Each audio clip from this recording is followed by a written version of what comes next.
Hi, my name is Barrett Taylor, and I'm a fifth grade teacher at Fort Shoals Elementary. Here is my classroom below. The students sit at tables, and I have roughly 4 to 5 students at each table. And as you can see on the bottom left corner, this corner is the student workstation. We have our sink and our flexible seating and all of that there. And then this bottom picture is student work and our library, etc.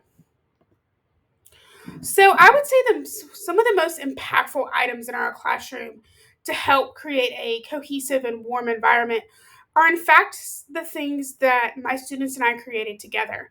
So this first one is our class agreement, and we came up with 5 things that really stood out to us that we wanted to create and fuse into our class agreement to help us all to have a successful school year. And so these are the 5 things that we came up with on the first week of school.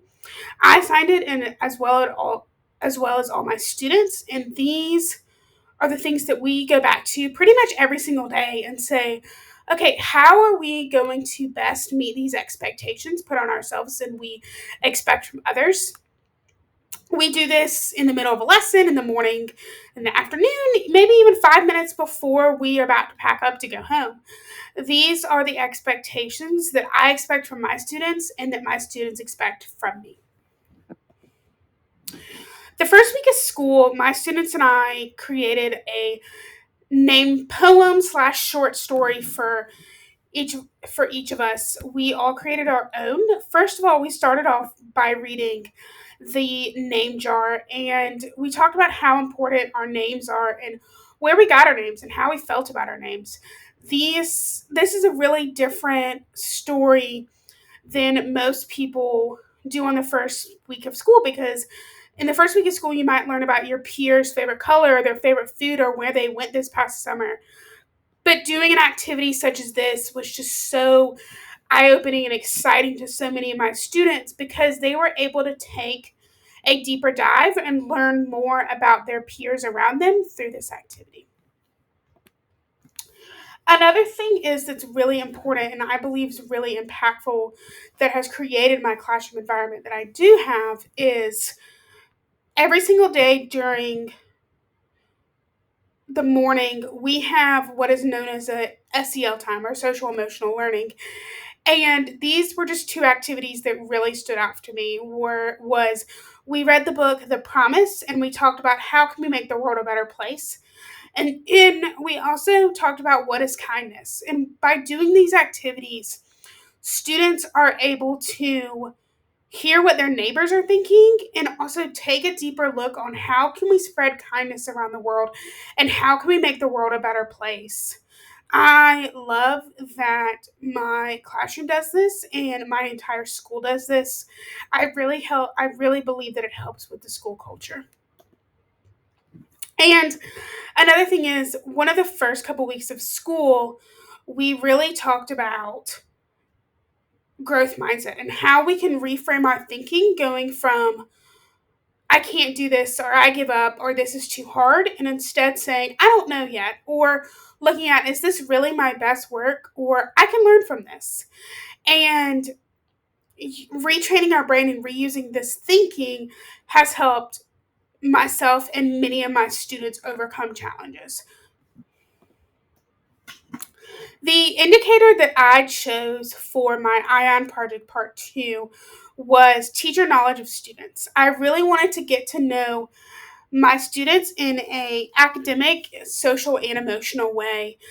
And one of these things was I really took a deep dive into the lesson plans being taught in my classroom and seeing how I could best accommodate them to meet the needs of my students. And well, the first thing that I did was my students really feel the need to know what is going next and what is going to occur that day and what time we are doing things. So, my mentor, Ms. Hoffman, and I came up with this visual schedule And every single day, my students look at, okay, this is what we're doing today. This is what's coming next. I now know and I feel as if these needs are being met. And now that these needs are being met, their academic needs can grow as well because they're not worried about what time is lunch because they know that lunch is at 10:50. And another thing is I realized that my students really need examples and to be shown explicitly what is being expected of them.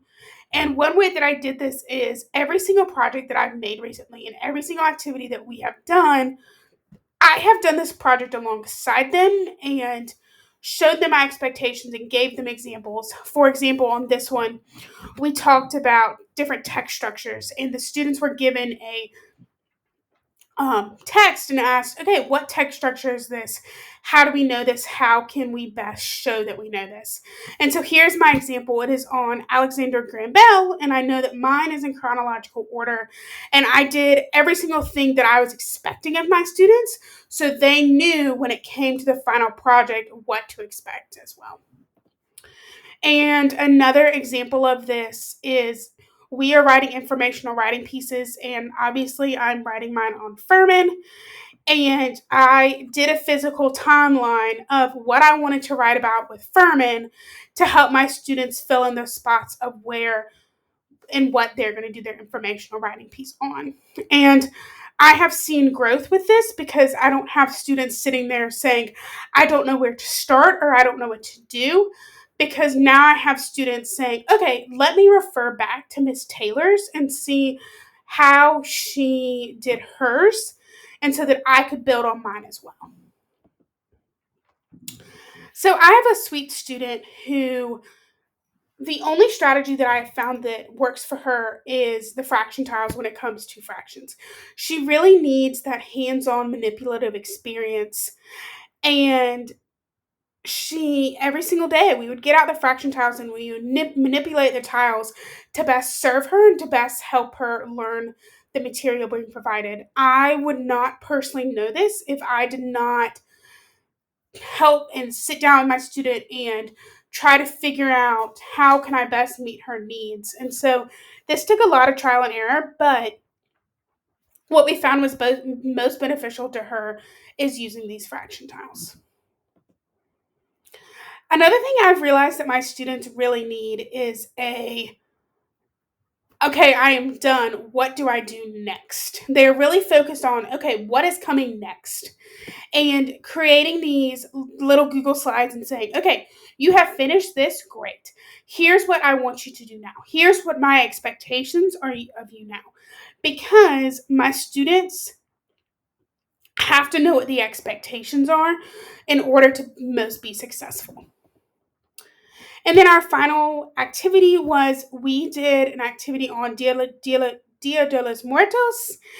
And the huge idea of this is I'm trying to, and attempting to get my students to write anything. And so we drew a picture and then we wrote two things that we learned. This was a huge success because I'm learning that my students are just not motivated to write. And by doing these activities and writing what we have learned and putting our writing in concepts that we like, I'm able to get more out of them and able to get more vocabulary in advanced writing as well. In reflection, I believe that the area that I have most grown in as a teacher and as a person and as a student is teacher knowledge of students, because I am really diving down deep into how can I best serve my students using everything I have available. And part of this is going back to that classroom environment and creating that relationship with them and learning what they like and then bringing it into the classroom has really helped. And thank you for listening, and I hope to see y'all soon.